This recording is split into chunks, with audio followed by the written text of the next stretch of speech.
up with more general officers being shown the door? Ma'am, I have nothing to add from what my colleagues have said. Thank you. I appreciate you. With what's left of my time, maybe a minute or so, I would love to talk again with General Eifler about the direct commissioning program, which my understanding is focused on fields like cyber and logistics and artificial intelligence, things that we really need in our armed services. And can you explain briefly that program and how it's working and whether or not you feel like it's a program that should be replicated in other places? Yeah, thanks, Ranking Member. Yes, I do think it's something that, again, one of these, our challenges is to bring in expertise and potentially not having to train them in that expertise. In other words, in society, we have experts and data scientists, and we've got cyber experts and people across the tech that, that have skills that we need.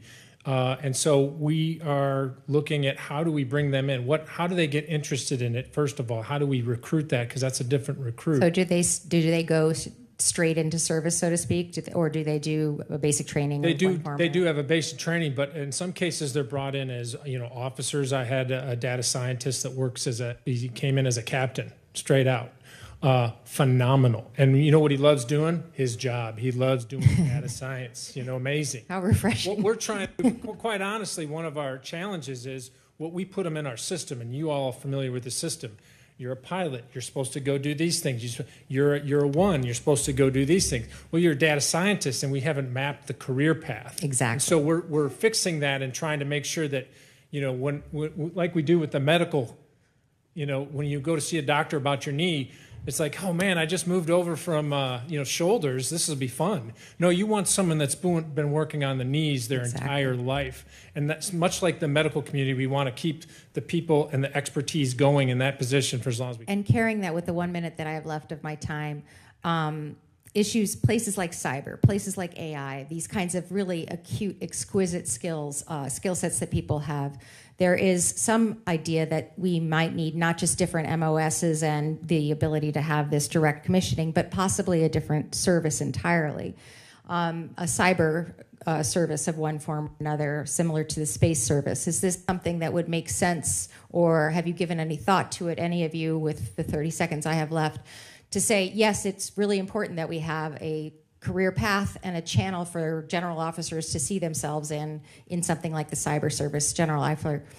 Yeah, I think that's something we got to look at. Much like the birth of the Space Force, we've got to look at our capabilities to do that. We do need to have paths for all of these. And General Miller?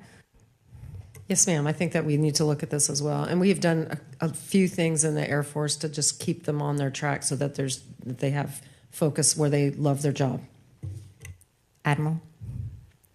Our cyber force is in the information warfare community, and you want to be able to sustain that path forward. I believe when we've got nascent, new, growing technologies, how you grow that internally first to get better understanding. We're currently conducting robust upskilling for AI and large language models, and application development. It's been very empowering, but I'd love to continue to discuss this, ma'am. I appreciate it. I've run out of time. I look forward to continued conversations with you. Thank you, and I yield. Thank you. And now we're even on time, by the way.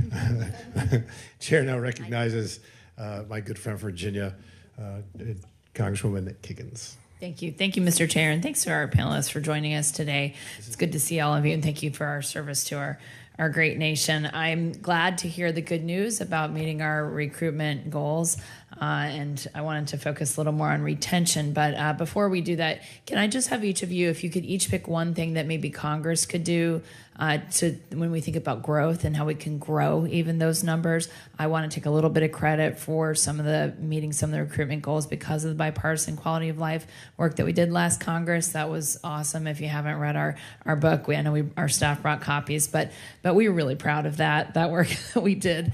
So